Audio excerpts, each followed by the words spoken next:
Guys. Hi. Hi. Remember, when was it, 6 months ago? 6 months? I don't know. Remember when we were young 6 months ago and we did a... No, it's like 5 months. Doesn't matter. It doesn't matter. It don't matter. Look, you don't come here for time. You don't come here to have a strict adherence to time. Me and Bianca fell in love. We started to fall in love. Yep. And we cut it off before it got out of hand. We were like, that's enough of these questions. I'm falling for this bitch. And, but there's a second half to the failing New York Times questionnaire of how to fall in love with somebody. There are a total of 36 questions. We got through 21 the first time, which is exactly half if you're doing math. Hey. And, so now we're back, and I remember last time, while we didn't fall in love exactly, at least I didn't. I know you didn't either, because there has been a lot of screwing. And you know that I love you if I screw you. But we got to know each other. We did. We liked each other more. Way more. As a matter of fact. So that's something. So let's take that energy, and let's go into part 2. Of Neal and Bianca fall in love. Bring. This question, I think we should alternate. And good thing it says alternate. Yeah, good. Alternate sharing something you consider a positive characteristic of your partner. Share a total of 5 items. You go. I think that you're funnier than I give you credit for. That's so good. That's worth 2, really. That really is. I think you are highly intelligent and very good at pattern recognition and intellectual. And I don't think people give you enough credit for that. Huh. Thank you. Well, intellectual is usually a bore, which they do give me credit for that. Fuck, I didn't know I was going to go again. I was noticing earlier today that you have excellent teeth. Oh, thank you. Especially with that lip, with that shade. Yeah, with the dark to the light. Forget it. Make them pop. Did you write these down? Because I wrote mine down. No, I didn't write them down. Okay. I feel like let's see. Okay, I feel like in a very particular way, you're extremely open-minded. Uh-huh. I know what you mean. You're... Until I made my mind up, and then it's shut. Well, no, it's just like if you tap into the same vein as your logic, if someone can be like, no, but this, you're really, I feel like you're really fair to be like, fault, okay, be like, yep. Yeah. And you don't put your ego in front of it. You really will just drop it if it plays the kind of same logic game as you. I was going to say that in a similar vein, number 3, because it's compliment number 3, that you're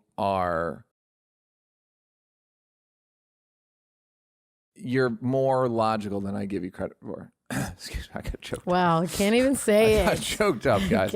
You're more logical than I give you credit for. You're not, and then you are. Okay, I don't know about that compliment. I'm not. They're similar. They're similar. You're more rational than most women I've dated. Because I don't think we're dating, but this is not a normal relationship. No, it's not normal. That is a really good way to put it. And then, okay, I'm 3. Being partners with me in any endeavor, your life will flash before your eyes multiple times. It is a contact sport. It is. It's not easy. I got a trail of ex-partners that will attest. I know. I'm like calling up Moshe for Oh, gee, I wasn't advice. even thinking about Moshe. Absolutely. Okay. You have an insatiable thirst for... This is a fortune cookie, or this is something... This is my compliment for you. You have an insatiable thirst for knowledge. About knowledge, love, and self-improvement. Thank you. Knowledge about knowledge. You have a thirst for knowledge about knowledge. Interesting. Give me an example. Okay. You like knowing why people are the way they are in a lot of respects. So I'm trying to think. I want to steal their secrets. It's all under the guise of self-improvement. It's 100%. All for that reason. It's all for wanting to, be better, be smarter, come across as all these things. So I think you find a really smart person and you try to figure out. And I vampire them. And oddly enough, you shit on it a lot, but you really are looking for love and eternal life in kind of the same amount. Yeah. You don't know if it really exists. You don't know if you ever get there, but you're never going to. Yeah, I have no idea if that's for me. Right. But I mean, yes, it's more happiness. Happiness. Than but the thing when people go, are you love avoidant? No, like I'm not love. I want love. Yeah. It's like when married people act like I'm sick because I'm not married. It's like, all right, you have this great thing and you think that I don't want it. Right. Because I'm sick. I'm too sick to want this the best thing that can happen to a human being. I'm so sick. I got so much bile coming out of my pores that that's your that's what you're telling yourself is that I don't want that. It's too much. Yeah, fuck that guy. Fuck him. Finally, my final compliment for Bianca. No, you have two more. I don't got two more. Okay, fine. Cutting one out. You're interesting to me. You say interesting things to me on a podcast. That's actually a nice compliment coming from you. You don't find everyone interesting. No, I don't find almost anyone interesting. Wow. You are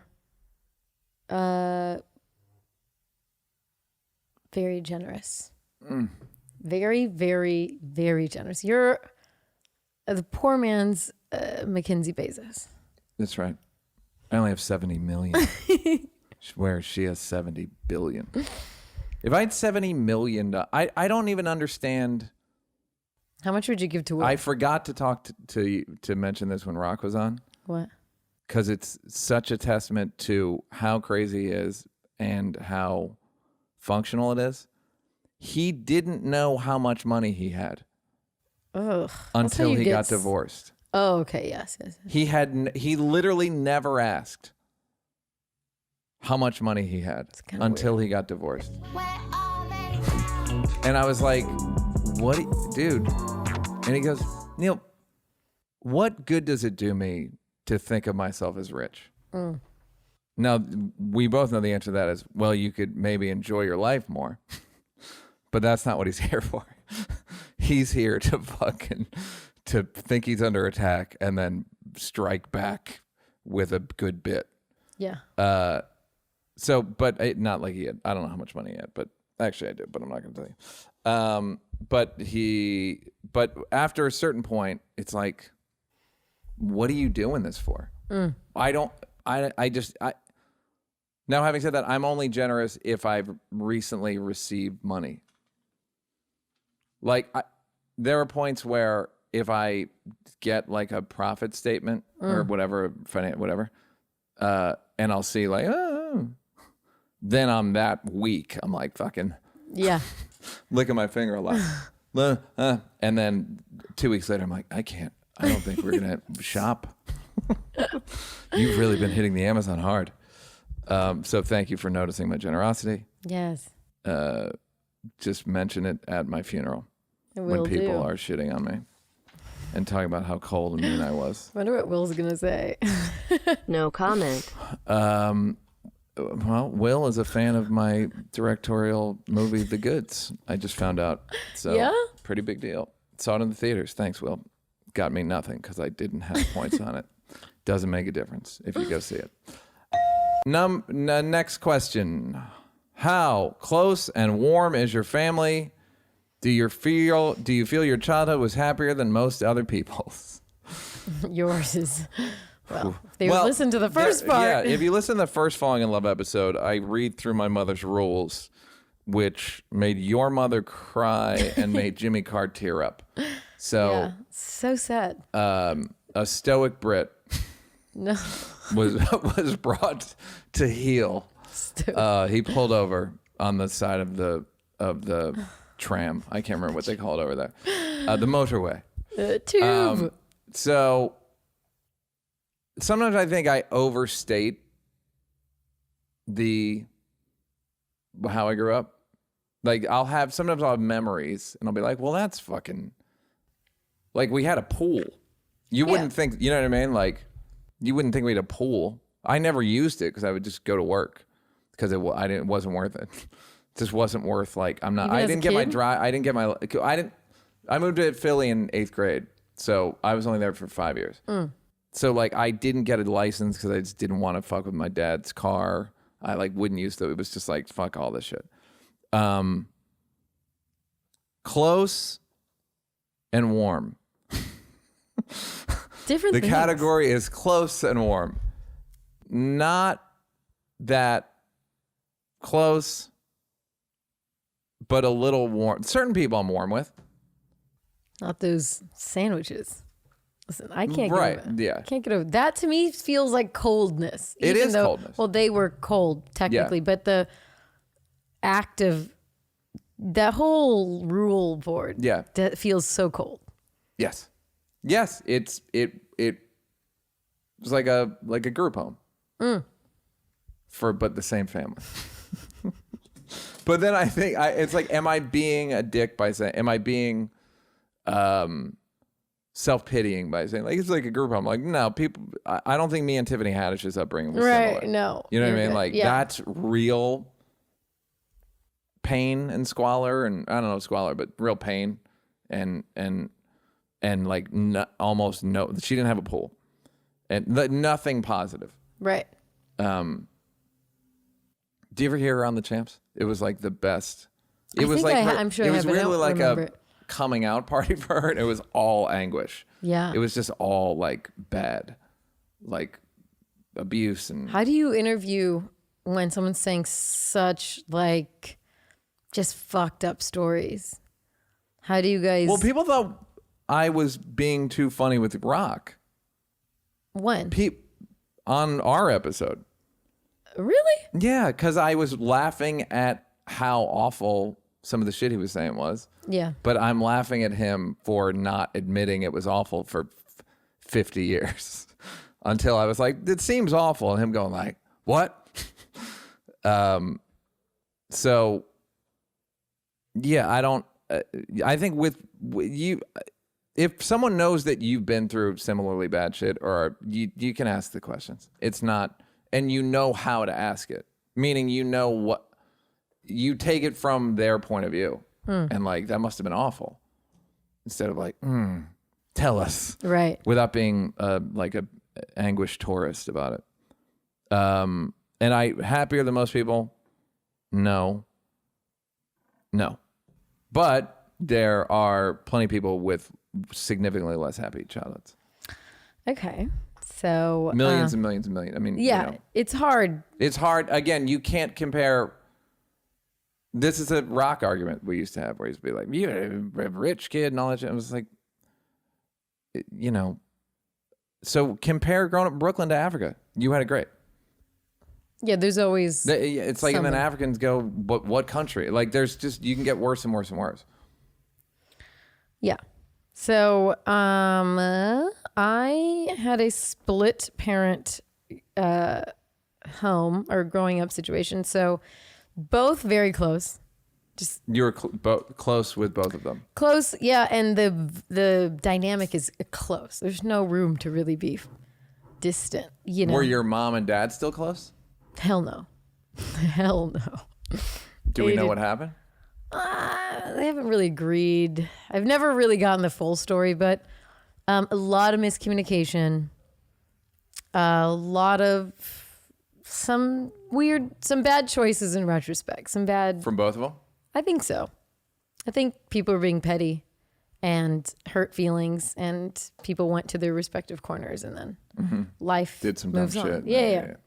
But so always close and relatively warm. My dad's less warm sometimes, just really stern, stoic immigrant Middle Eastern guy, Persian guy.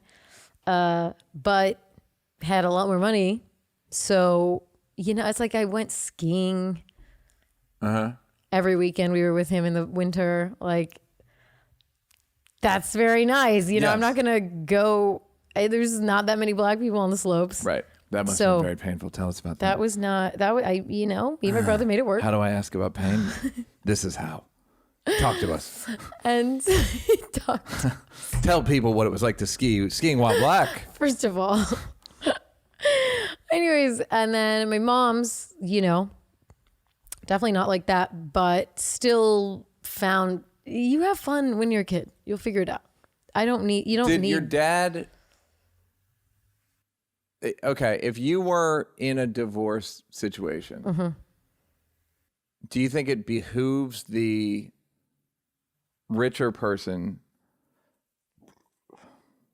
I mean, I guess you're constantly jockeying. I was going to say, do you think it's not good for the kid to go not from rich wealth to poverty? No, but one weekend, should the richer person be like, fucking let's smooth the difference. It's called smoothing. Well, now they do that where it's like, oh, the kid should not feel a difference in lifestyle. Yeah. So that's when a lot of... It's a horrible trauma, a difference in lifestyle. That's when a lot of... That's a lot of settlements of that. That's a lot of settlements that are huge. Yes. Is because, about $90,000 a month for events. Right. So I will say my therapist thinks that my OCD comes from that stress as a kid, being in every week being in a completely different environment and household. I don't know. I think, sometimes therapy feels like a crystal ball. I've started referring to therapy as a place I go and recite my problems. Now I'll do a recital of my issues and nothing. I'll just do that for years. No, my therapist gives some, I don't know if he gives me some advice. I don't know if they're supposed to give advice. Yeah, I mean, not advice, but just I get a lot from therapy. He's great. He doesn't just, I have friends that are like, how did that make you feel? Tell me about that. Yeah. Did you like that? What was that like? A lot of that shit. No, mine is a little more aggressive. Yeah. I like it, whatever. But he made, and I won't go into it because it's kind of a long thing, but he made a really good argument that he thinks at such a young age going into, when I tell you 180 opposite households every week for from 4 or 5 to 17, it's just really formative. Yeah. So same school though. What do you mean same school? Oh yeah, we didn't. Yeah. No, they live near each other. Yeah, relative, not near, but same city. Not near. Yeah, your dad was nowhere, wanted nothing to do with where your mother was living. It wasn't that bad. Lock the doors, kids. We're going to pick up Bianca. This is a very funny one. I didn't even see this one. This is right up your alley. How do you feel about your relationship with your mother? Oh my goodness. Well, she's a feeler, so I feel great. It's a little complicated. I love my mom very much. But she should have been richer. No. You gotta deduct points right there. I mean, no. right there. No. Our relationship is really complicated. It's just a really complicated relationship. We get along and we also really want to get along, but I think I over worry about her, and I think she feels like I'm very controlling to her in particular. So I think she feels like I don't let her. You don't let her smoke doobs. No, she smokes doobs, but I think she feels like I parent her. Interesting. And I feel like she needs a parent. A little bit of a parent. That's so funny. It's interesting. Because usually when that happens, it's because the parent asks for it. So she asked She for would, it. Oh, but she you asked right. for it. So it's your interpretation of what asking for it is. I really try to not. I try very hard to not, but it's just like there's times I'm just like, what are we doing? And it's a weird switch that happens sometimes. I think it always ends up happening. You go from, being parented to parenting. Like if they're really old, it's like, no, mom, eat your thing, whatever. But I don't know. Everyone's not that old. So I think she finds it a little overbearing. Trying to be careful here. Yeah, I got it. That's funny. The only people I know with that problem, the parents are real fuck ups. Meaning drug addicts, drunks, like real, and it becomes part of the dynamic. I don't think she is. No, she's not a drug addict. addict. That's what I'm saying. I've rarely heard it from two ostensibly healthy people. Yeah, yeah. But I don't doubt that it happens. I just well, I'm not gonna put my mom on blast. Yeah, I got you. No, I got you. Yeah, there's a reason why I do it, and she has reasons why she thinks it's probably a little bit obnoxious. So it is what it is. Wait, what are you gonna do? What about Therese? Bianca, it is. I always say my mom, the thing about I did my best and all that stuff. I think she's married to an abusive alcoholic. Yeah. So her options were limited in terms of behavior. So that's fine. How responsible can I hold someone whose mom died when she was 3 and was carted off to separated from her sisters and dad? It's like, how stern can I be? Yeah. Like, even the amount of kids she had was like, she never wanted to be alone again. Okay, I can't argue with that. I know as an adult in 2020, that's kind of faulty logic, but what I used to, I try, it was like a half thought, but so you go back to her, then you go back to her mom, and then the people before that. And these people are illiterate, living off the land. They're like cave people. And it's not that long. It's like 3 generations. And you're into like illiterate, probably violent men, no school, kids working. It's like, why? What do I expect? Like, how much can I expect as a person I need you to be, there's not going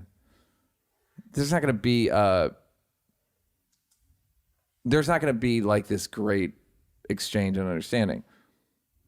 The problem comes when you go, all right, well, what does that make me? Meaning, what am I composed of now? And what do I do about that? No kids. That's why. No kid. I mean, but honestly, I feel like, well, what am I? If I focus on the worst parts of myself, or maybe I get like a horrible emotional diagnosis, not you have, but just like you are love avoidant, you are dismissive, and then it's like, well, I get why. Now what do I do? Like narcissism is a disease that the patient is happy to have and never recovers from.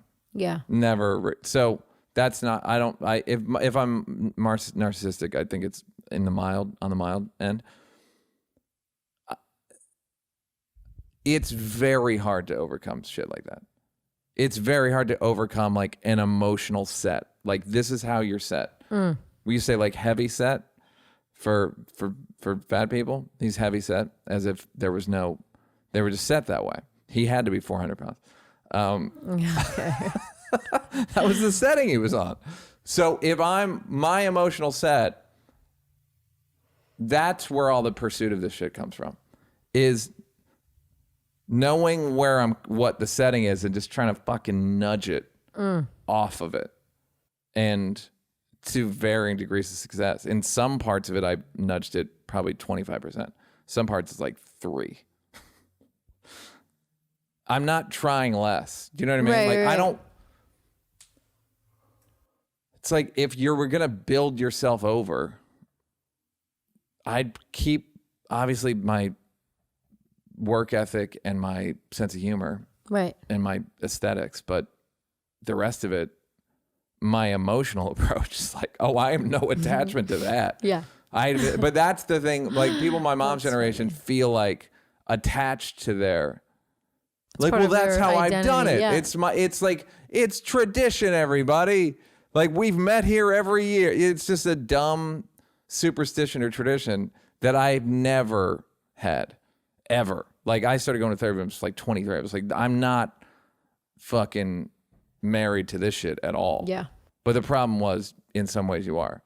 Yeah, in some ways you are. It's really hard. It's just kind of getting self-aware and nudging. Yeah. And nudging. It's really hard to be like, I'm a new Neal. Yeah. Whenever someone says, I've changed, it's like, no. you No. It's just like when people are like at the store, like, no, we're good tippers. We'll take care of you. Yeah. No. No, you wouldn't mention it.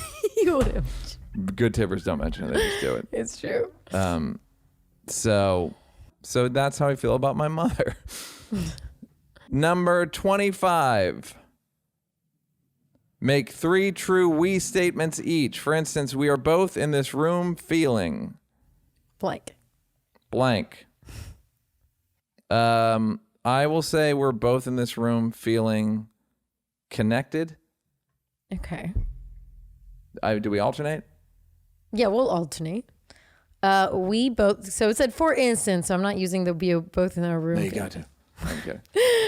We both enjoy the world of comedy and have unique insights. I'm going back to the room. We're in this room. We are both in this. Oh, we statements. We enjoy, I would say, enjoy doing the podcast, even though it can be a pain and we can have flare-ups, argumentative flare-ups We get some flare-ups.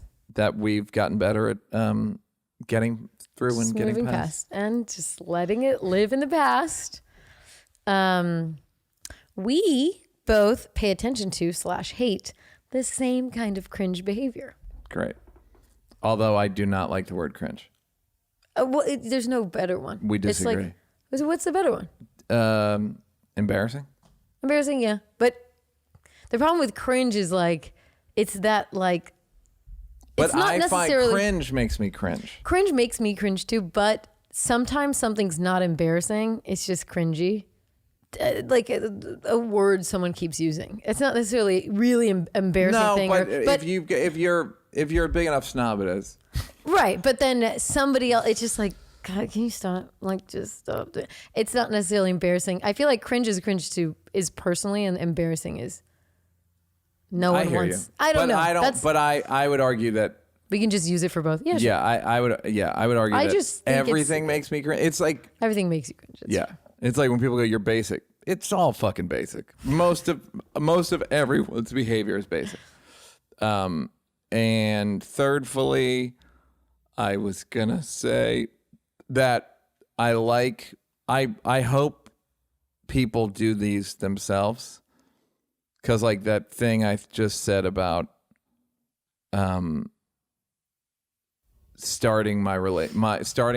rebuilding myself, I've never thought before. I've literally never thought that before, and I'm like, that's a worthwhile thought. Yeah. So I hope that we both feel like this is valuable. Yes. Okay. And I said we both enjoy documentaries. We do. So By the way, there's one that I should have talked about last week, which is Dick Johnson is dead. It's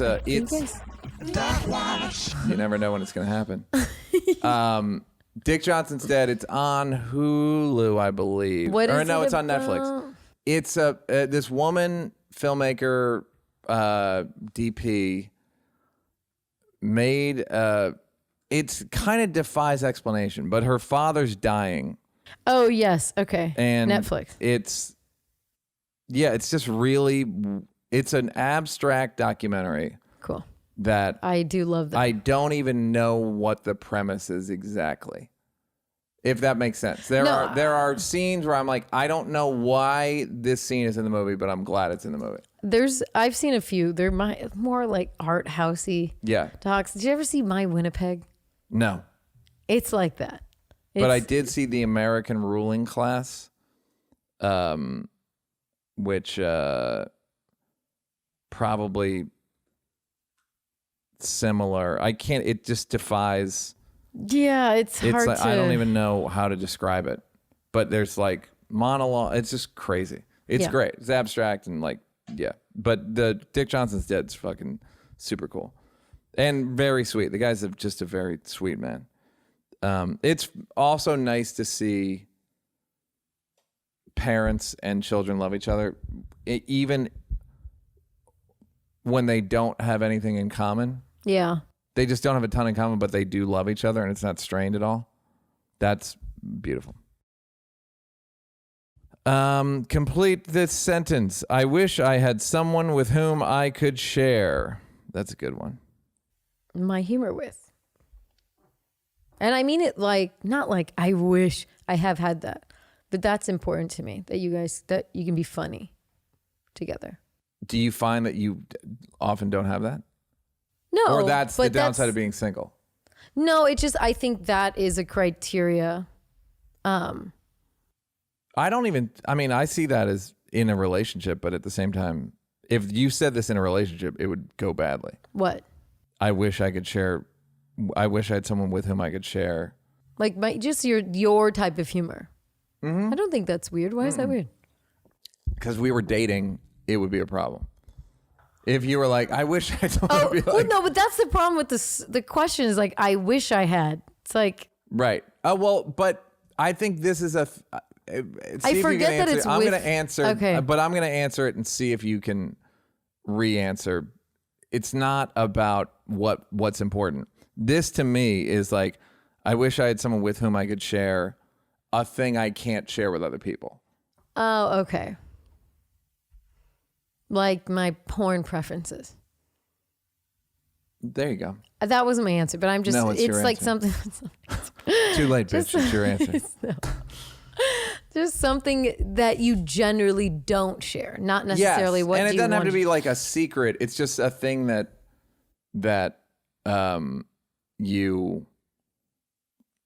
it's a rare, like there are people that I've met, Blake, the first time me and Blake met and texted, I actually said, you can't make these kinds of jokes like this around NBA players, can you?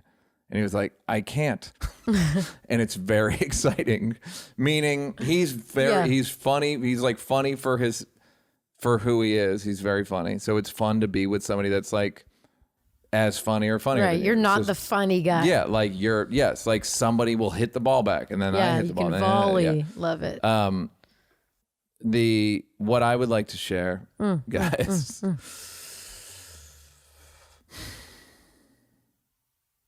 I mean, it's science fiction, but I wish I could just download from a plug or a disc or a drive, thumb drive, whatever kind of drive, however you want to get it off me. Floppy. All of my experiences and feelings and logic.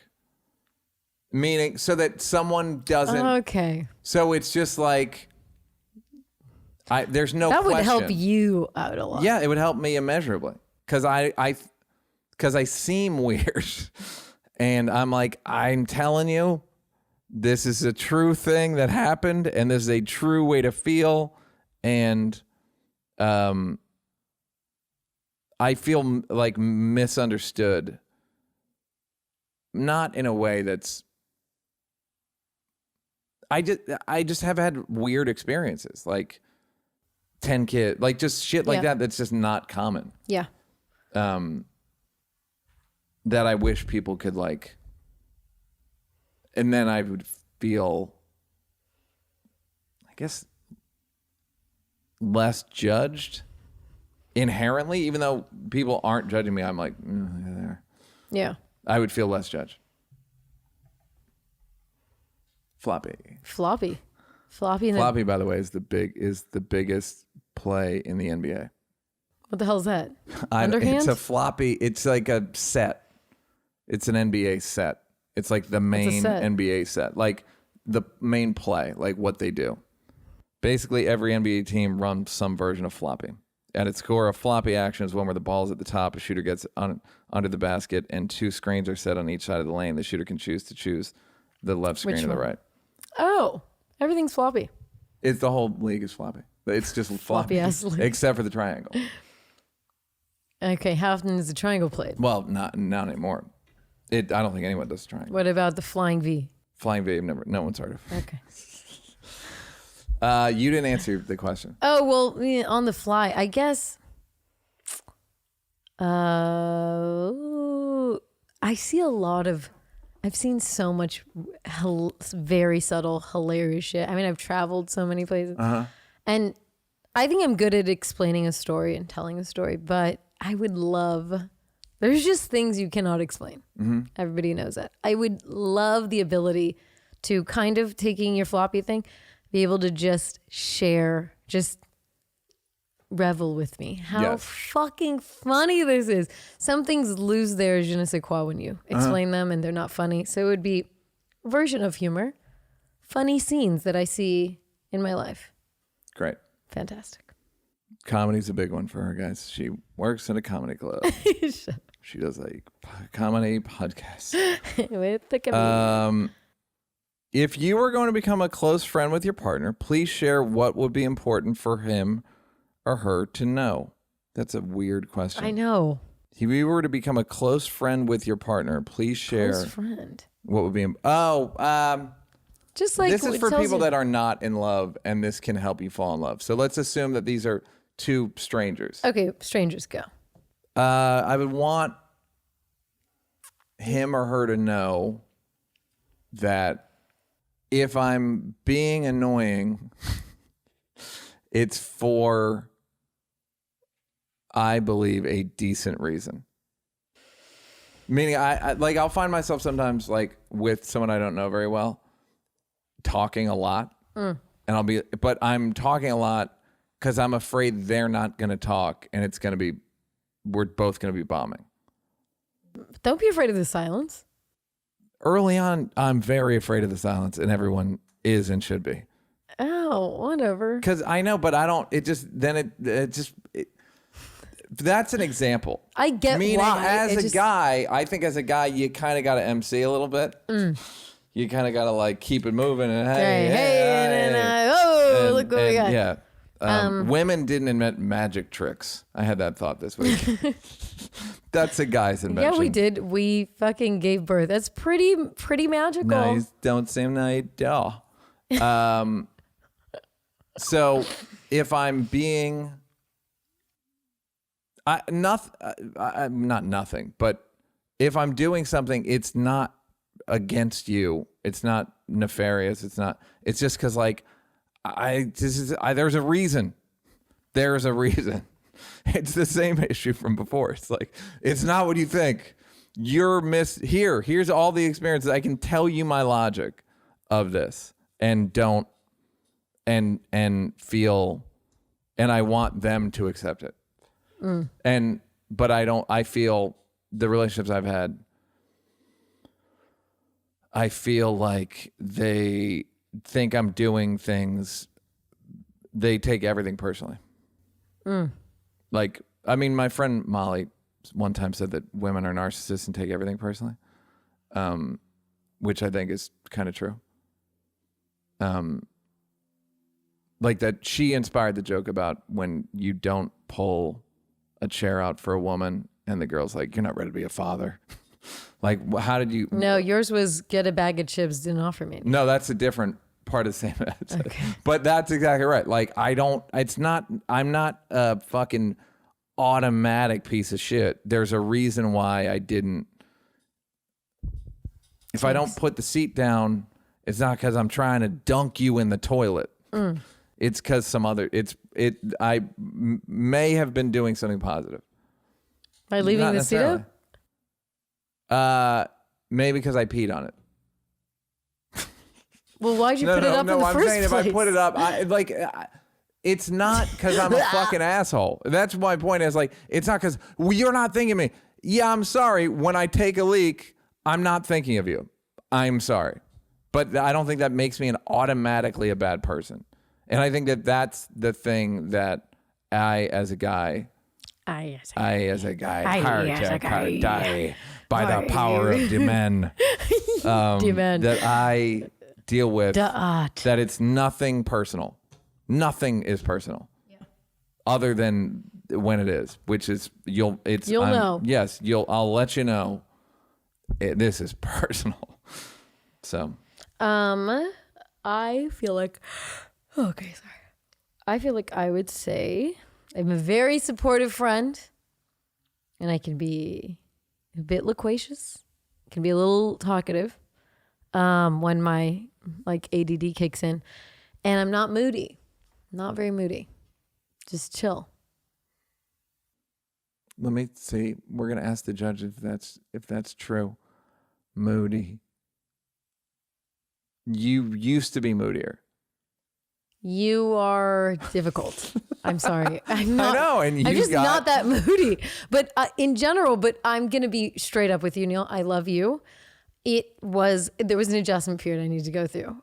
There were some times where you're one of the only people that I've experienced where I'll give a compliment to you and get an insult back. I've never experienced that kind of stuff. Magical. So there are just things that kind of threw me off in terms of your communication style. That was like, my style: one compliment and one insult out. I have to keep the balance. Yeah, life fell. I have to force. There's only room for. I only have so many slots. A comment goes in, and insult has to go out. And it happened enough to where I was just I don't know. I can't take this personal. I can't think of a situation, though. I totally believe you. So many. I have so many. I completely believe where you. I was like, okay. There was just adjustments that I needed to go through, and I'm not making excuse. I swear to God, I'm not moody. I'm just not. Fine. I know I'm not, and you're fantastic, and you've challenged me on how to communicate with you better and to keep my cool when you're pissing me off. Great. Cool. Love you. I'm in love. No empathy. You will receive no empathy from me. Okay. I feel like we just did this, but tell your partner what you like about them. Be very honest this time. Saying things you might not try to say to someone you just met. I said so much at the last one. I know. I have like one or two. Or, well, might have wanted this one. Seem like I can fuck? Go ahead. No. You have nice arms. Thank you. Give me a physical one. Give me a physical one. Oh. Nice boobs. Boobs. Boobs. Boobs. Next question. Share with your partner an embarrassing moment of your life. Okay. Whoa. So I've had so many embarrassing moments. Mm-hmm. So many funny kinds that could be in the back of like a 17 magazine where they'd be like, embarrassed. I don't know. You probably didn't read 17, but they would always have a whatever. And I dated a lot of really young girls. Go ahead. And I could not think of one because, of course, they asked the question. And I'm like, fuck, what are my hilarious, embarrassing stories I always tell at parties? And I blanked. So this isn't the best one. But it embarrassed me very deeply. There was a bum. Sorry, hobo. Sorry. No. Homeless. No. There you go. No. Houseless. Houseless, yes. That's what we're saying now. Yes. There was a houseless person. Home free. Not homeward bound. So there was a houseless person asking for change. Anything can help. So nice. Pulled at my heartstrings. I walked by. I said, here you go. And, I gave him my leftovers. So I'm like, do you want my leftovers? I'm like, yeah. Money, leftovers. Thank you so much. Walked away. And there's a lot of people around. And he just yells, "Your pussy smells, bitch." And I was like, I wanted to die. My pussy smells? And was he on the ground? yeah. All right. How did you know? Because He didn't get a whiff. Now he's got a case. Yeah, that's the problem. And Yeah. that's when I had to stop myself from saying, no, it doesn't. Like defending myself against this guy. But it was just when someone yells your pussy smells, it's like a hard thing to defend because it's rude. Yeah. But yeah, do you go into a Yeah, conversation? you about can't be like, all right, I'm going to address this crazy person. But they embarrassed me so deeply. Do you think he was talking about you? I think Do he you think was. he was just I think he was a looney tune, schizophrenic? schizophrenic Looney Tune. Like, thank you. Your pussy smells. Like, Yeah. there was no rhyme or It was reason, but Tourette's. it hurt my feelings, Yeah. and I wanted to go back and take my food back. That's my burrito. That's my wet burrito. Okay. But yeah. So Speaking of wet burrito, your pussy smells. maybe that's what got him. Uh-oh. Vaginas. We got a lot of euphemisms for him, guys. So, Embarrassing moment. that doesn't star Jerry O'Connell. Oh, that yeah. Not that. Embarrassing. I mean, you could almost go by era. Okay, do a known Neal. Known Neal. We know you kind of. People know you. That's more funny. This is the thing that made me think of the homeless thing. Keith had to go to the bathroom like at 4 a.m, which he never does. And I was walking him, and there was like a homeless guy right by my house but a place they never usually are, and it scared the shit out of me. Like fucking, I was not expecting it, like a ghoul. And so we go down to where Keith goes, and then I'm like, we gotta run back because I can't fuck with this homeless guy. So You ran? So we're running basically past the homeless guy, and because who knows what he might have eaten me. I mean, like, I don't know what I'm even afraid of. Right. And I trip basically in front of the homeless guy. And the funny thing was, it was like a movie because I kept my eyes open. So it was like a POV shot that like tilted, like homeless guy. Now I'm like, I turned the phone and kept my eyes open the whole time. And it was and he was like, "Oh, I'm sorry." And it was like, then he had to apologize. No. And I had to play it off. What'd you say? What'd you I say? was like, I gotta go. Oh, you didn't say like, don't feel bad? No, he didn't know I tripped because of him. He didn't know I was running because he didn't know any of this.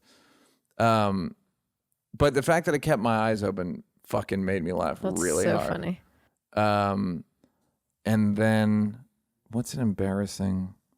Most of them are just about like thinking I was gonna get a compliment, and it ends up being like a trap where I'm thinking like, oh, this is good, and then it's like, and then Dave Chappelle was there. I'm like, oh, like Got it. okay, like I thought it was gonna be about me being cool, and it turns out, but little off. But it happens. It happens so much sometimes that it's like funny. you're Like- not offended. No, I'm offended. No, it's just you can't get offended. It's just like bad luck. Do you know what I mean? It's just like a bad. What are you gonna do? Yeah. Like what can I do? It's like if I think and then it's like here he is, and then I'm ready. And then Dave steps out. It's just like I can't get mad at the audience. It's Yeah. just one of even right now it's a little embarrassing. You're like, yeah, what are you gonna do? Like and that's the thing is I don't get. It's just like, what are you gonna? There's just nothing I can do about it. It's just like that. It's a funny position to be in. It's objectively a funny position to be in. That's why I don't wave to people in sunglasses. Like if someone in sunglasses are waving, I don't wave. That was more of an issue on in college. Didn't know that they weren't waving at you. Yeah, and it happened once or Yeah. twice, and I was just, no, I'm never going to put myself in this. Yeah. I'd rather them be confused than me be confused. But it's more like on college. College was campus. Yeah. But it just feels very presumptuous and embarrassing and not good. Yeah. But I feel like yours probably is worse. It's not, it's just one of those things like where Rock will be like, stop bringing it up. I'm like, I don't bring it up. That's the thing that I can never explain to him or Dave. It's like, you guys understand, if you're not there, I'm the guy that people recognize. You know what I mean? Like, so they think I'm like, hey, everybody, you know, and it's like, no, I don't, if you're not. So if people point and go, hey, what's Dave Chappelle like? It's just a little, it's fun. It's a fun, it's objectively funny. By the way, you know who no one finds it funnier than? Dave Chappelle. Because it flatters him and it's hilarious. It's so funny. But there's just like, yeah, what are you going to, it's like, well, that's what happened. That if people know me, it's from that thing and then 3 mics. So what am I going to? So that's what that's how I define embarrassment. When did you last cry in front of another person by yourself? Go. Last time in front of other people was ayahuasca. And by myself was during the George Floyd era. Okay. I think at one point it just got to be too much for a person with testes and white skin. For an old No, just quiet lady. I wasn't crying for me. It was just sad. It was just like sad. And I also am very touched by groups of people doing something. Like I can't. It's just touching. Like there's something so immutably human and beautiful about it. Like the collective is amazing. But if you go too far, you're China. Let me see. What I think I was watching the news with somebody. I cry at the news. You do? Is sad. Yeah. Like the 10 like a o'clock lead news. story. Like Yeah, there if was it's a fire. sad. Yeah, if they interview the people and they're all just beside themselves. Yeah. So sad to me. I don't like it. See, what's great is I just see them as characters on TV.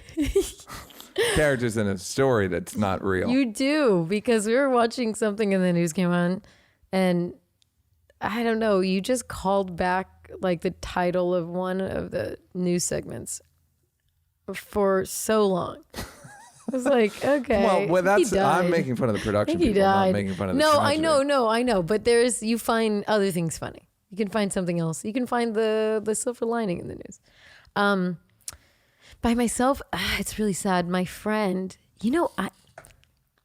there's people you just know, and this was on Facebook, but just anyways, I just know, I don't know if you do this, but you follow along with someone's life that they have no idea you're deeply invested. Like a friend of a friend? Friend of a friend or a person that you like don't even keep contact with. But you pursue knowledge about them, or it just happens to come to you? No, you pursue. Like in a hateful way? No, in just something about this is interesting to me. Like a particular scenario of their life?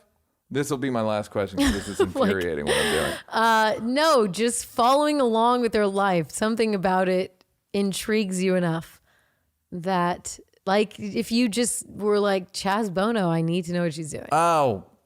Sorry. Or, you go down a rabbit hole with somebody from college. I don't know. I know what you mean. You know what's funny? There was a guy that I went to college with who is a doctor in Houston. And I did a show in Houston. I dropped out after a year. Anyhow, long story short, he's in a Peruvian ayahuasca retreat video. Wow, really? And this is one of these things like we were never that close. Did you reach out to him? No, because I don't know how to get in touch with him. Yeah. But it was like, is that guy? Yeah. Because I didn't see him for 20 years and then saw him again. and then saw him once in 2012 or something. And I was like, are you the guy who was vegan? And he's like, yeah. He was like vegan Before at college. it was cool. Yeah. And he kept a food journal. That's weird. That was because I had a fucking really funny joke, which is his food journal was like, me eat 2 eggs, me get big. It's in college. It's fucking good. It was 18. So I was like, you're the me 2 eggs guy? He's like, yes. And then he's in an ayahuasca. It's a guy that like we should be friends. You basically are following in his footsteps. Yes, we should be friends, and it's just not happening. Well, there's a girl that I knew, haven't talked to in a gazillion years, and it's so sad. Her son, who was 4, had cancer, and she would just post updates. Usually I avoid that shit like the plague, but this one got me. But yeah, because they're going to get you for money. Go ahead. And I just was following along on his journey, and it was so sad. And having no idea how it might end. I mean, there was like, it was looking good. Yeah. And then when she announced that he died, he was 4, he was 5 when he died. It was so sad. Yeah. It was, obviously that's very sad. It was just, I found it weird that I was crying like I knew them and they were my family and I knew him, and I cried forever. And even if I like explain the story, I'll cry. Like, and you know what I did, which was really weird? I went on, you know, those helpful Honda guys. I wrote like, this woman, her son died of cancer, because she still, after he passed, she had so much of his medical bills to pay still. Yeah. For years, I think. And I just felt bad, like that's great, something to remember him by. You know what I mean? It's like when they send like victims to like clean up bill. Yeah. So I just felt so bad. She had to keep paying his medical bills after he died. Did the Honda guys help? They never responded. Dickheads. Not very helpful. Yeah, unhelpful. But but yeah, it's just so sad. So sad. Yeah. Yes. Another fucking tell your partner something you like about them already. Like why do you want us to keep doing that? Come on, guys. Come on, guys. Come on. I'll say that I like how you don't. I don't know if it's intentional, but that you do not fit a mold of any kind.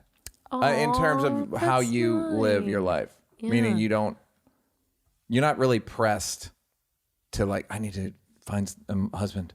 No. Or you don't really need to do anything. Yeah. Which is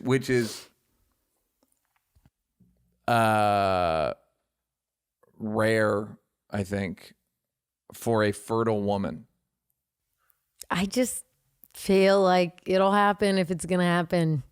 And me stressing about it is not going to help. It's funny because I forgot which one we did and didn't do. Yeah. So I went all the way back. I just did most of set 2 and 3 questions. And the one, it says, what roles do love and affection play in your life? And I thought about it. I'm like, love is never my focus. Yeah. It's never, ever been my focus to like, get a guy, get a boyfriend, get a partner, grow, build. Yeah. Maybe that's not good. But if it's not your MO, you can't make it your MO. You can't. I can't. Like, brain, we gotta like that. You can't make yourself be. That's the thing that I want to say to people that are judgmental about any choice someone makes, right? Yeah. I mean, unless it's like weakness. Yeah, overtly like destructive. Yeah. But even that is, you can't really force yourself to do something you don't want to do. You can't do it for long. It's not that I don't want to do it. I just think if I focus on it, it's A, not going to happen, and B, not going to be what I want. But doing it in a premeditated way that's where it's like, I'm going to find love this year. No. What? This year? What are you even talking about? Like, how do you decide in this calendar year. You sound like a crazy person. Yeah. You sound like a reality show person, reality game show, husband show. A lot of people are, though, very much. Well, that's your ass going to get divorced. A lot of girls. Yeah, you just. I have friends that I'm just like, I can't focus on it because it's. If you focus on it, it's depressing. There's only one time in my life I've ever been like, I need a boyfriend. And it's because the guy prom. Yeah, right. I went with a girl to prom. So I didn't have to be committed to one guy. I got it. Hello. Look, we all got it. Okay. Well, I just. My mom thought I was. No, she was I like, know. Are you I lesbian? actually didn't get it at all.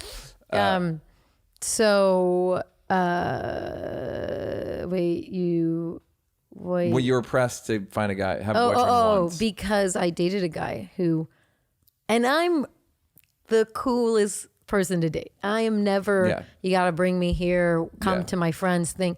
No, man, that's you, that's me. We don't need to blend them unless we really got to fucking blend. You know what I mean? I'm very averse to just being in a super serious relationship. And I dated somebody who had enough trauma going on that, I mean, I was doing nothing. We saw each other once a week. And he wanted to do this. It wasn't like I was pressuring him. And he would always say things like, I feel like this is going so fast. I'm like, we hang out once a week. No, it's not. I don't even call you my boyfriend. Guys' excuses have no tie to reality. It's so goddamn funny to me. And so then the problem is it would be like pursue, push away for a week.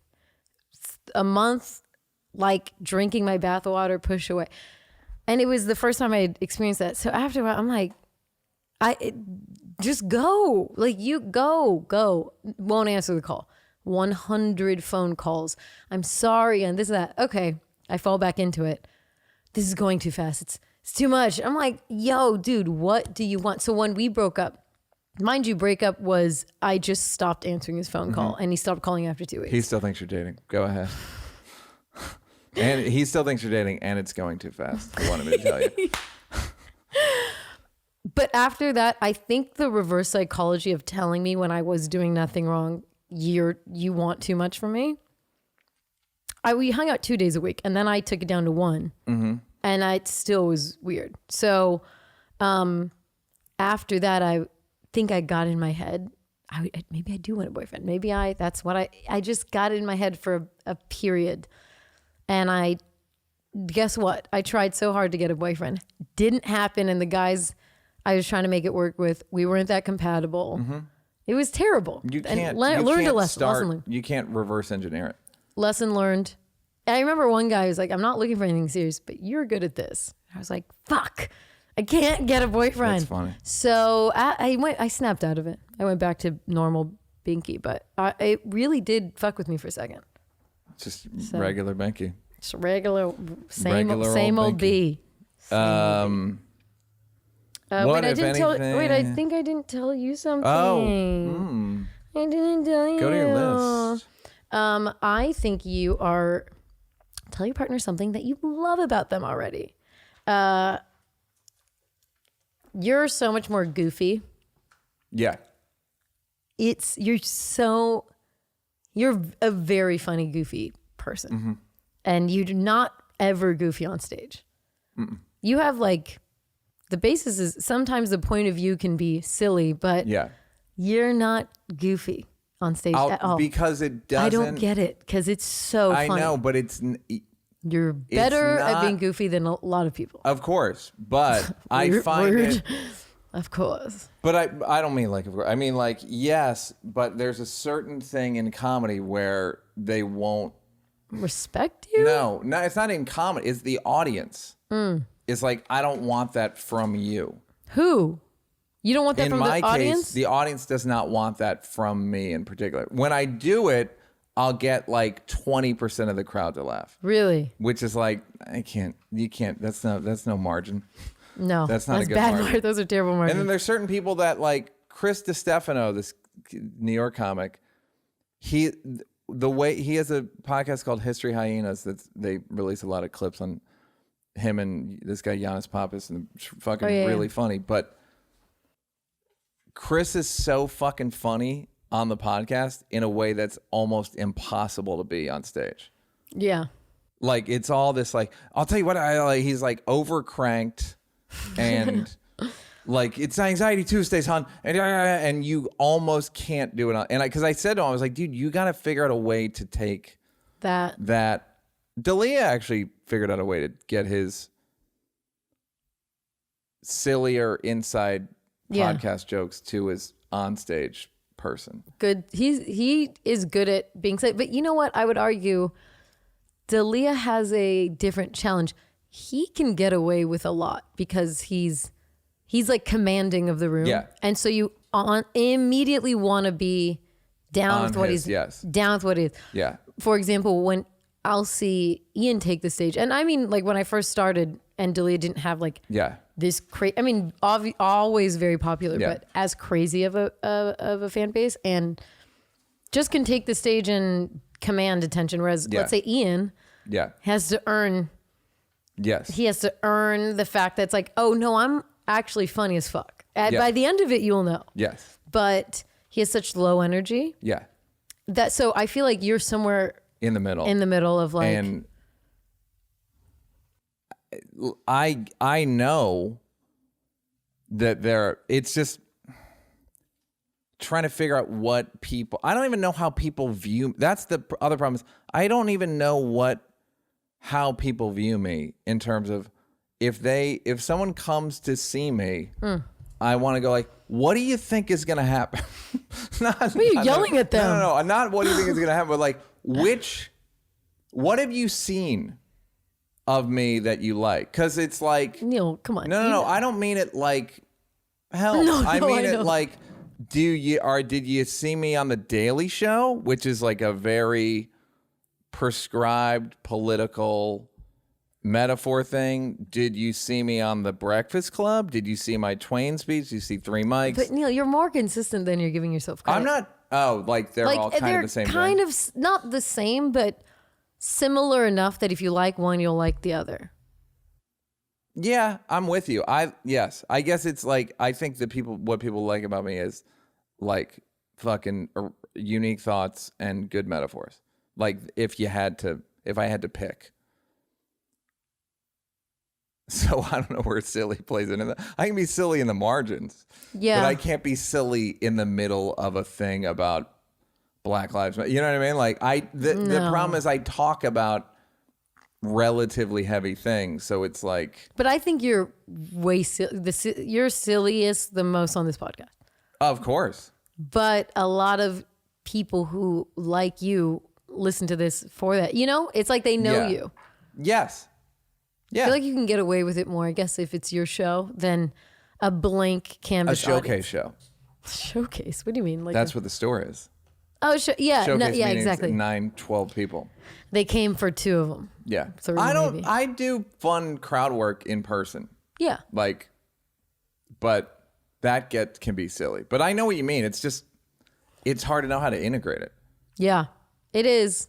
It is. It's also because I feel like your silliness works in our conversations a lot. Yeah. Then just you on your own, say just like being like soundtrack Macy. I can't. I literally can't. There's no, but you just like there's no time or even. That's the thing about stand-up is it is so prescribed in terms of like you have this much space and this, you know. You have that people only accept a certain type of thing or else it's just diminishing returns. There's a HBO Max or no, it's on Netflix. I want to say it's called Jake or something where it's a girl playing a guy doing a stand-up special that Polar directed, I think. Is it real or scripted? It's real. It's a documentary, sorry. It's a stand-up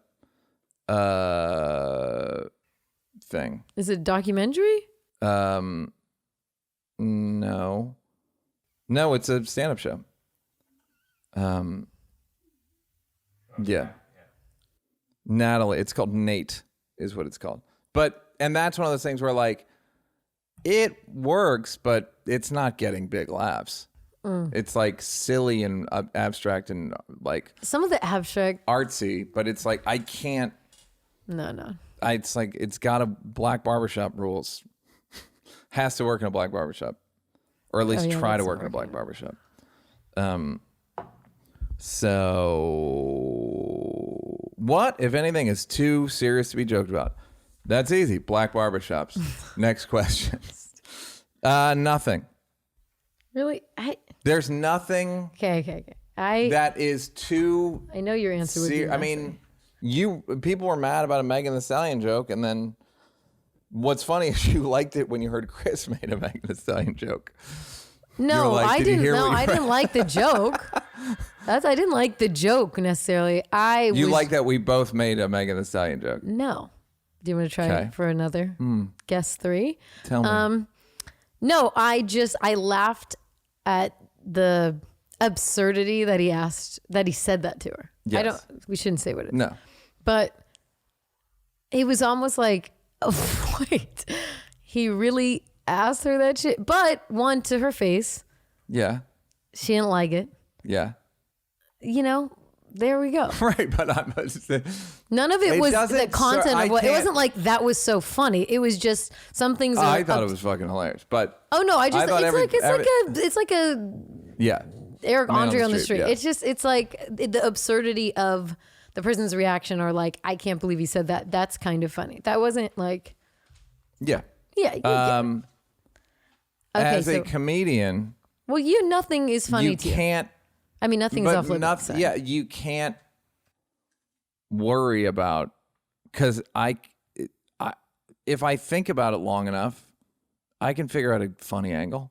Okay, but what I, as a non-comedian, was thinking about was, okay, I haven't heard many, maybe you do, but like 9/11 jokes, I mean, it's not that funny. Have you heard any good ones? Yeah.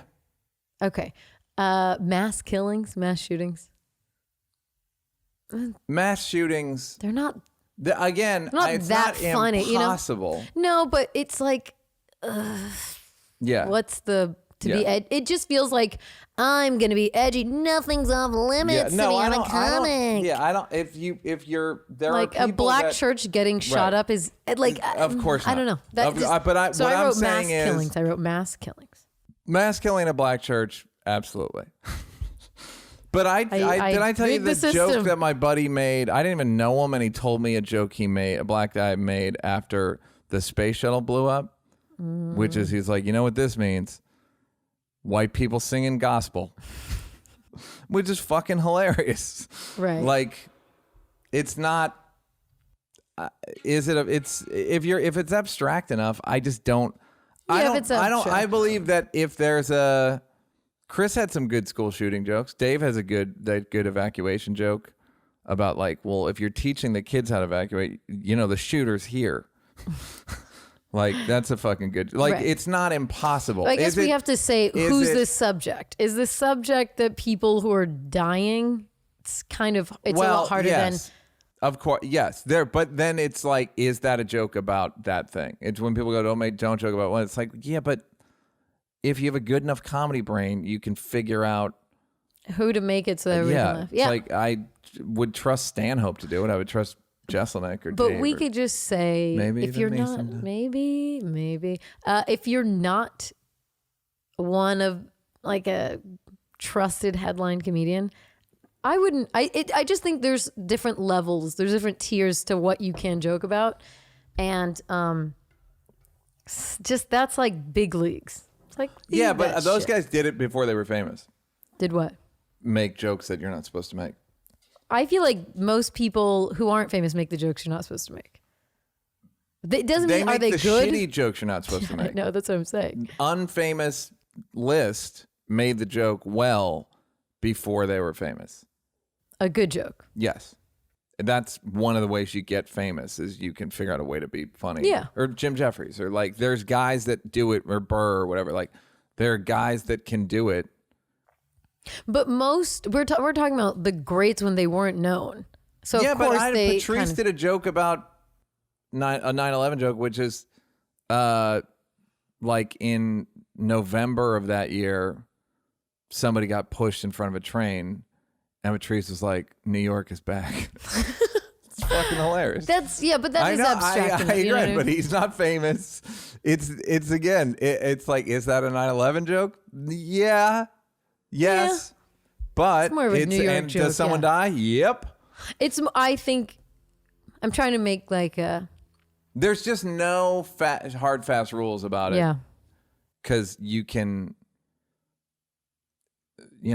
Steve Harvey on Seinfeld show said a great thing about, as comics, we have the joke the day it happens. Right. Just when are you guys ready to hear it?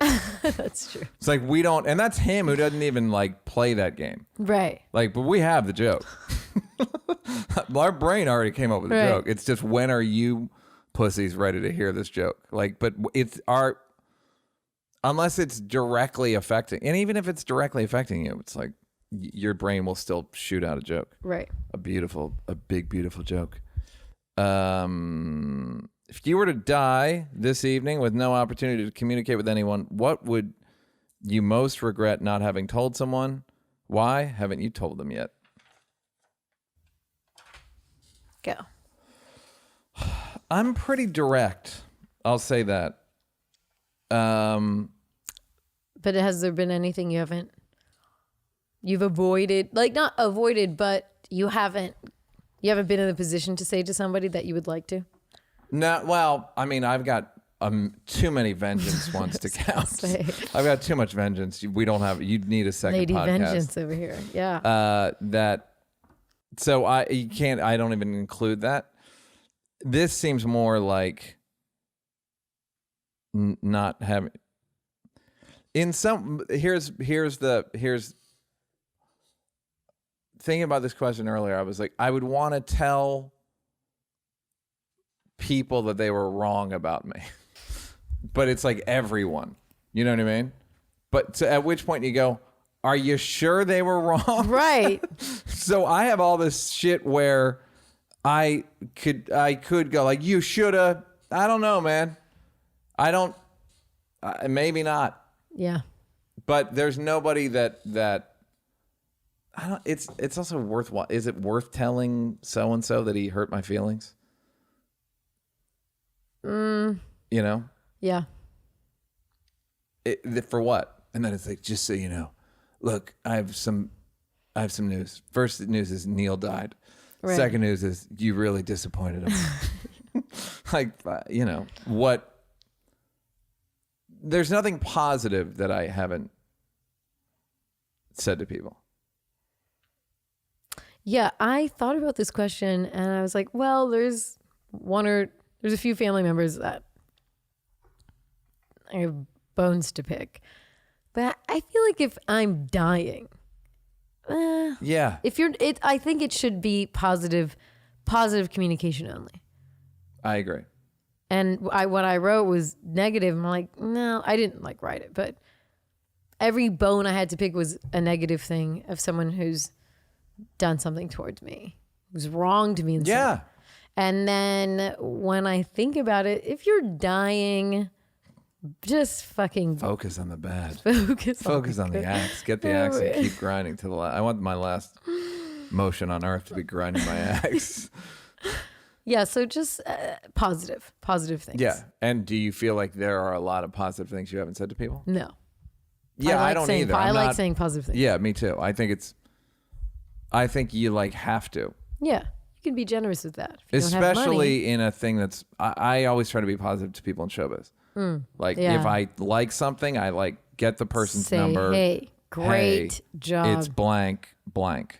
And I literally make them guess who blank is and what blank has to say. Number 34. So me and Bianca are two cool guys. Too great to be negative, but you want to go negative. But it's not like tell my mama. She knows. They all know. Your house containing everything you own catches fire after saving your loved ones and pets. You have time to safely make a final dash to save any one item. What would it be and why? This was hard, but I think There's one photo, the only photo of my mom and my dad together. Not that that matters. It's just a really cool photo. It's very 80s. Have you gotten it digitized? No, it's one of those 80s like Olin Mills. Sure. And it's like canvassy and Yeah. it's like my dad's profile Yeah, and my mom's in his with the dissolve. thoughts. Yeah, of course. It's a classic. It's so amazing. And the wood, it's just a really nice frame, solid wood. So I would say that. Well, what I would say is tonight, take a picture of it with your phone. Right. No, I have one. Okay. But I would like to get it digitally. I don't want to undo it. Yeah, I mean, Because it's in like a solid. the original. Yeah, it's in a solid. This might be crazy. You might be able to improve on that Olin Mills frame. Again, It's tight. pie in the sky. It's pretty tight. All right. It adds to everything. It's part of the like dissolve in the head. Yeah. A modern frame would look weird. Okay. We'll see. They up in Palo Alto, they have a garbage day. You could probably find a Santa Clara motherfucker. This thing is my computer. I mean, my computer, my passport. You don't none got of a it's cloud? No, but How that's about the thing. Keith? No, oh, what okay, I he's got already him. out. What about your photo of Obama? I got digis. Okay. How about your... My Bowflex, good. I was going to say Bowflex. Good call. Yes. I wheel it out because I can do it because I'm strong enough. Because I've been working with a Bowflex. Isn't there... I feel like you have some nice commemorative things. Isn't there one you cherish? I've got to than... say, I'm not that big on commemorative items. You have a million in your house. Yes, but I don't. That's a fake out. I do that to get you off my scent. A lot going on. I don't with my 2004 BET award. I don't care. I don't. None of it means. Or my Writers Guild award. Your shrimp. My shrimp is funny. The shrimp I would get. I'd get this set. You better. Will, where are you? I get Will? our set, and but there's not that much. Even when people lock their door, I'm kind of like, how much are TVs worth? $150? Come on. Stop. What are TVs worth now? A used TV? You don't want someone in your 60 house. inches, $150. I saw an ad from Best Buy that said, come pick it up. It's yours. You don't even got to pay. They got so many TVs. Is that their new slogan? That's so Come much. pick it up. So I guess my passport. I can't really think of anything that I would get want. that. I don't have any items that are irreplaceable.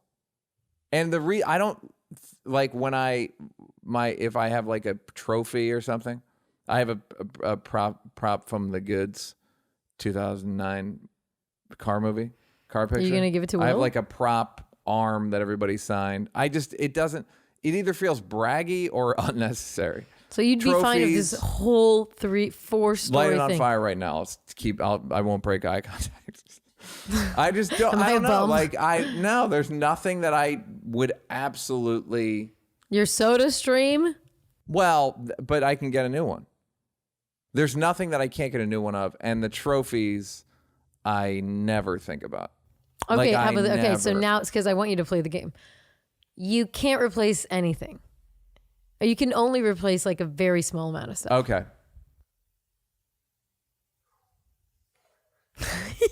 Stumped him. Let's say like computer, phone. I figured that. SodaStream. I'm going SodaStream. I'm going I knew SodaStream. it. I'm falling in love with him. I need this water so bad. Bubbly water makes you burp, and He it's loves hilarious. the burps. Oh, it's so great. Loves the side burps. Of all the people in your family, whose death would you find most disturbing? Just like this, gets dark at the end. Disturbing. Isn't all death disturbing? Whose would I find most? Well, all right, I'll play the game.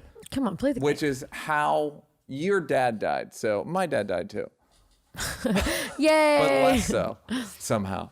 He was already Your dead. dad died more. You ever wonder, like, how am I going to react if such and such dies? Yeah, I try not to think about that, but yeah. I think about it all the time. Any free moment I have. It's a worthwhile, like how, okay, let's talk about, let's say our moms died. No. I would cry. Were I to cry, it would be for the limitations of her life. Do you know what I mean?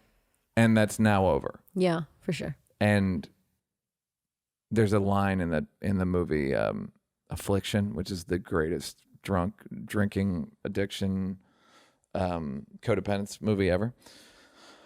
And there's a line where woman says, she's talking about a woman who's married to an alcoholic. She goes, people like her go through life with the sound off, which is like, woo. By the way, speaking of the sound off, if you watched Sound of Metal, the new fucking, I started crying. There's a point where he starts losing his hearing, and it was I saw terrifying. It was scary. Yeah. It gave me anxiety to watch. Yeah, it's really scary. I was like, fuck. I would cry. That's why I think I would cry. Is for, and again, maybe to her, it's not. No, for her, she's like, I'm Yeah. old. I did a good look at my kids. Yeah. Look at my life. Yeah. So that's why I think my mom's death, I don't think it's close, would upset me the most. And I would think that would be true for everybody in my family. I guess for me, it would or in be, any family, really. For sure, I'd be very upset, obviously, my mom. But I guess my little sister, because I don't know. Yeah, I don't have any younger. Yeah, so, younger, it's like, you're not supposed to die. Yeah. Before me. Yeah. I guess, my niece and nephews. There's something if it happens, I'm absurdly unfair. Yeah. That's when a young person dies. It's like, boy, this is fucking, as a guy who's been falsely convicted of murder twice in past lives, this is not fair. Dude, Kevin Nealon has a fucking hilarious joke. I'm going to butcher it, but it's something like, at the morgue, you hate to see an adult with braces. It's very, Kevin Neal's fucking so funny. It's all, you couldn't predict what the joke was going to be about. You can never, or that one, he does that whole thing where the audience basically fills in the blank for half the joke. Yeah. He's like, hey, who's telling the jokes here? Yeah. So he just has a lot of charisma. You know that but it's sneaky. Really sneaky, but because he's like the lead on a Matt LeBlanc show. It's sneaky. It's almost he's like one of the only guys who's hosted Weekend Update that you forget hosted it and was good at it. It's because he's almost like the someone pulling a coin out of your ear. Yeah. And you're like, that's so funny. His humor is very fun, like surprises. You know what else? His problem is he's not 28. It really helps in comedy to be 28. Okay, but everyone got reintroduced to him on Weeds. Then he had a whole new... No, of course. No, I'm not saying he doesn't have he's got a great career. Saying I think he doesn't have if he got a project that was a primetime project, I think he'd be everybody would fall in love with him, Yeah, but that's where the age thing comes in, because it's like Matt LeBlanc's 50-something too, but he was Joey, so the rules don't apply. Yeah, really, rules don't apply. Nealon has some of the best single jokes. He has the best Caitlyn Jenner joke I've ever heard, which is Caitlyn. He's like, I saw Caitlyn and I knew Bruce before he died. Which is fucking hilarious and true, because he used to play golf with Bruce Jenner. Right. And it's like, before he died. That's what happened to him. He died. Bruce did die. Caitlin gets to live in his house and keep all his money. Share a personal problem and ask your partner's advice on how she might be able to handle it. Also, ask your partner to reflect back to you how you seem to be feeling about the problem you have chosen. Oh, Bianca, honey, can you why start are you doing this? Why?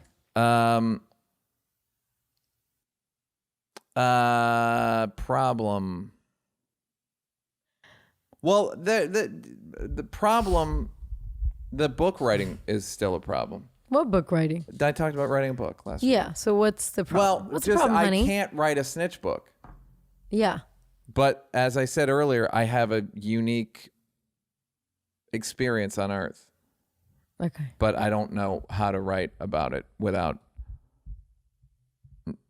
naming, without talking a lot about. Dave would be the only person I'd talk a lot about, and it would just be it's a lot of it's private. So I just think I just can't do it. How am I supposed to help you with that? Tell me what to do. What would you do? Write a children's book and make an alias for everybody. But just tell everyone that, like, look, the most famous people in the world, their characters in the book, then everyone will buy that book and try to figure out. I know, but again, I don't want to play that game of like, ooh, I have access to these people. Like, Neal, what do you want? Then don't write the book. I can't. I know. You can't. I can't write it. It's a shame. It's a sham. That was a tricky. Well, that's the only problem I have.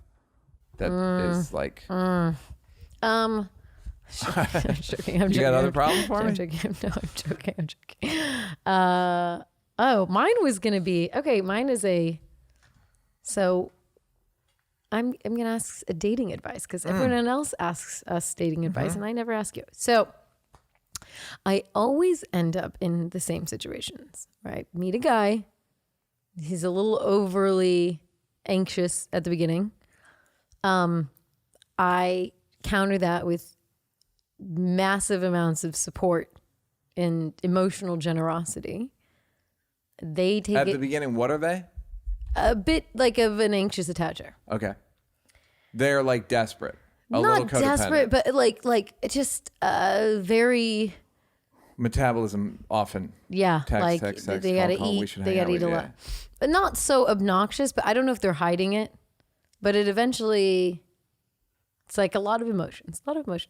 And then if I like them enough, I will counter it with support, emotional generosity, reassurance. It's all good.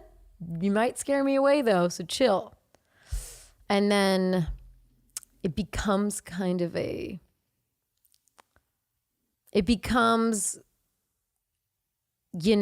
stereotype in our relationship where I am the giving one. I can be very emotionally supportive. And they end up always taking it for granted. And somehow I become the ugly fat chick. Not like they don't treat me right, but the way they take my niceness for granted is so weird. Because it's like, you're kind of fucked up. Right. I'm being really great for you. Yeah. And I'm actually going without a lot of nice things in relationships, which is having a little bit bit of return on my investment. Yeah, exactly. And then I bounce somehow. It ends or they break up, whatever. Always in like an emotional tailspin that they're going through. Mm-hmm. And then I'm not going to say they always regret it. I don't know. But it always is like trying to get back. And it just is like this cycle. And I'm like, first couple times it was them. Now I'm like, I think it might be me. I don't know why am I over extending myself emotionally at the beginning too much? To me, you're establishing the rules of engagement. And once you've established the rules, those are the rules. I find the amount of intimacy because of sex that two strangers like find themselves in. Like, you wouldn't be like this with a woman or a guy if someone paid you to be like this. Like a person you're not sexually attracted to or getting sexual gratification from, you wouldn't deal with fucking any deal of this with shit. any of this shit. Yeah. So I don't think that's how people should behave, but I think people should maybe think about behaving like that a little bit. In that Behaving like case, like how would I treat a new female friend who was acting like this? You'd be like, bye, you got issues. Yeah. Yeah. Look. Yeah. So I think you've got just treat it. Throw some of that in the Barbie. Let's throw another boundary on the Barbie. Yeah, for real. Like just throw about just a little bit of realism of like, what? Like, nah, I'm doing that? yeah. No. Yeah. And the thing that you, as much as we joke about red flags being attractive, I think they are. I know. I was thinking about that because I was just like, fuck. They actually aren't. They all give me a lot of anxiety. But I've been single for so long. Like I only started doing more serious relationships not that long ago, but compared to everybody else. Long ago, but not that long ago compared to everybody else. Like people have long-term relationships in their like early 20s. You know, I avoided that. Yeah. So I think for a while, I just was like, is this what people do? I guess this is how to be a good girlfriend, is to be cool when someone's freaking out and be nice and kind and try to help them through it. Now I realize there's a lot of energy suckers out there. There's a lot of people who will cling on to you for dear life, but also suck your energy and also call you manipulative, like all this bullshit, right? So now I'm a little, when a red flag comes, like I get a little hot under the collar. Just like, they're never not what you think they are. That's not gonna go away. One of the problems is you have to nip shit in the bud. You have to date someone for a week and then basically say, I don't want to date you because you're fucking weird. You have to figure out a different way to say it, but that's what, and in some ways it's almost dispiriting as a person where you're like, I'm just fucking writing people off left and right. Yeah. But meanwhile, you got to write them off. Yeah. There's no other, it's two bad options. Yeah. Either they are uncomfortable and upset or you are fucking in a silent hostage situation. Mm-hmm. Yeah. It's just a waste of time. Yeah. It's unfortunately, it's like, oh no, that's a waste of time. Yeah. I'd get my pussy ate from the back, everything. But, all the things. But all your stuff. You know your stuff. But you just it's just not worth the trouble. There's a thing in LA where when projects are going, when like you got a movie that got greenlit, that's people treat you like you've got some magic. You're a warlock, right? But the people will agree to projects because they just want to be on a boat that leaves the harbor. Mm-hmm. And you want the thing of like, I'm a viable person and I'm on a boat. So as dating people, you want to go, I'm on a boat that's leaving the harbor, but most of them sink. So it's like, just don't get on a boat. Yeah. You seem weird, but pick. Or either get on boats and bring a fucking life jacket because they're all going to sink, or just don't get on boats. Or just be selective about what boats you get on. Yeah, that's the weird thing. It's like there's even times when I've been extremely selective and it's like, oh, it's sinking? No. Yeah, even the ones that you don't think are going to sink are How sinking. are you fucking mental? How did I not see how mental you were? Yeah, I know a girl who's dated like the worst guys in LA. Like literally, I used to say like, you only date villains, huh? And she's like, I tried to make a turnover in New Leaf and I was dating the guy and then I found out or I realized that he was like a pathological liar and I just cut bait and left. And the fact that I could even do that was a big deal. But it's hard to know what people are like. And if once you realize you can't bargain with them, That's what they're like. It's immutable. It's not going to change. If it does, it's through no effort of yours. It's an accident. So you just got to like, nope, sorry. Good Nope. advice. No, I know. And that's the thing I talked about on here before. It's like being able to discern what someone's probably like and your suspicion. And you're like, look. And then once you've already slept with them, that's where it's damn near impossible. Yeah. It's damn near impossible to get out of that without feeling like an asshole. And they're very hurt. Yeah. Very deeply, extremely hurt. That's why in this weird, twisted way, like in a weird, not like a Machiavellian way, but I don't mind being broken up with. I haven't minded being broken up with. Even when I act, I'm just like... It's way easy. There's no guilt. No. There's just none. You're just like, oh, what's that? I'm bad. Well, I'm not no good. Okay. Yeah. That's great. You can just move on a lot easier. Probably. It's like, it's perfect. like you don't, there's no upkeep. No, you don't have to worry about them. Can we just meet? Yeah. They never want to just meet if they break up with you. They don't ever want to see you again, as a matter of fact. No, that's not true. But yeah. Well, guys want to keep the line so they can sleep with you. I mean, there has been overreaches outside of trying to fuck. I'm just like, dude. What? What's happening? All right. Anyways, but people are weird. Yeah, you just have to. You have to assume that it's not going to work. No. No. Yes, agreeing with you. You have to just agreeing with you. Well, that's why it's the thing of like, will I find love? I hope so, but it's just getting to the point where I'm like, statistically, this seems pretty hard. I'm getting weirder. Right. I'm only getting weirder. He's getting more worksheets. Yeah. I've got schedules. I've got magnets.